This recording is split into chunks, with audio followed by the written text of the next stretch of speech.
Hello viewers, আসসালামু আলাইকুম। Welcome back to my new blog. আজকে আমি তৈরি করে দেখাবো খুব মজাদার মাছ দিয়ে শিমের বিচি রান্না।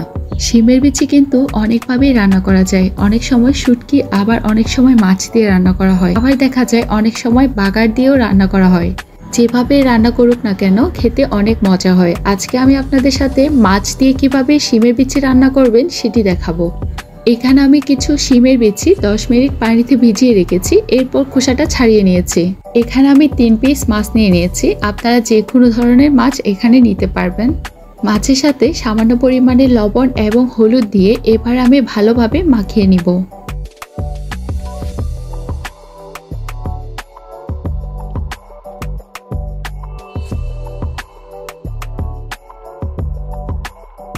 মাখানো হয়ে গেলে এবার আমি তেলের মধ্যে ভেজে নেব।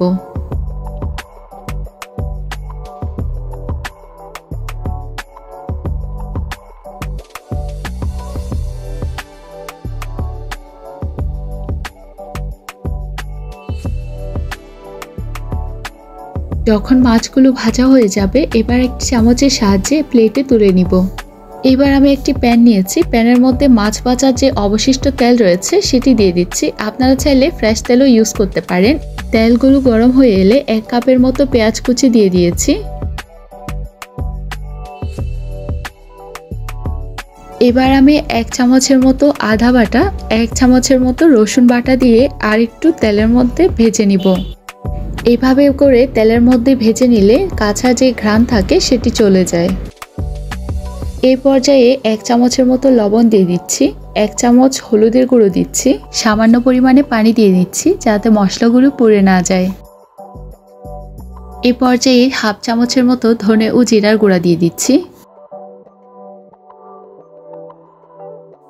2 চা চামচ মরিচের গুঁড়ো দিয়ে নিচ্ছি।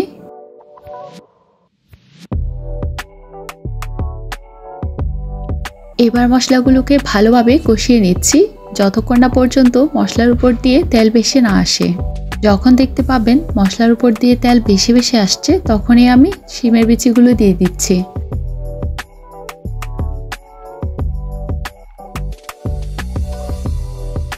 এবার আমি মশলার সাথে শিমের বিচিগুলো ভালোভাবে মিক্স করে নিচ্ছি। এরপর ঢাকনা দিয়ে 5 মিনিটের মতো সেদ্ধ করে নিব। 5 মিনিট পর ঢাকনা তুলে ভালোভাবে নেড়ে ছেড়ে এবার আমি সেদ্ধ হওয়ার জন্য পরিমাণ মতো পানি দিয়ে দিব।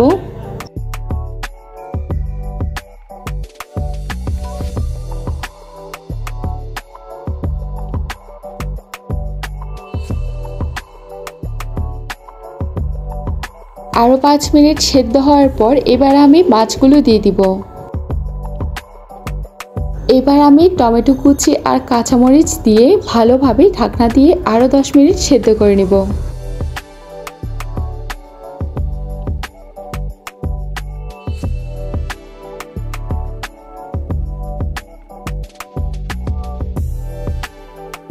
শিমের বিচি কিন্তু খুব সময় ধরে রান্না করার প্রয়োজন পড়ে না, খুব তাড়াতাড়ি সেদ্ধ হয়ে যায়।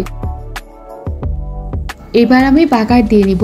একটি প্যানের মধ্যে সামান্য পরিমাণে তেল দিয়ে কিছু রসুন কুচি নিয়ে লাল লাল করে ভেজে নেব। যখন গোল্ডেন ব্রাউন কালার হয়ে আসবে তখন রান্না করা শিমের বিচির মধ্যে সবটুকুই দিয়ে দিব। এরপর 2-3 মিনিটের মতো সেদ্ধ করে নিব। বেশি সেদ্ধ করব না, তাহলে শিমের বিচিগুলো ভেঙে যাবে।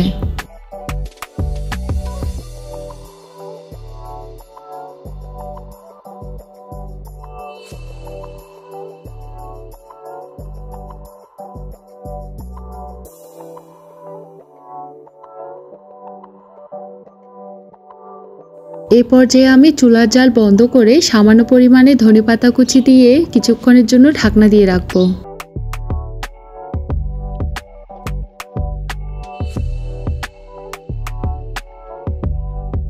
এই তো দেখে নিলেন, খুব সহজে রান্না করে নিয়েছি এই মাছ দিয়ে শিমের বিচিগুলো। এভাবে আপনারা রান্না করে দেখবেন খেতে কতটা ভালো লাগে। আমার এই রেসিপি যদি আপনাদের ভালো লেগে থাকে তাহলে অবশ্যই লাইক বাটনে ক্লিক করে দিবেন, চ্যানেলটি সাবস্ক্রাইব করে দিবেন। আজকের মতো বিদায় নিচ্ছি। আল্লাহ হাফেজ।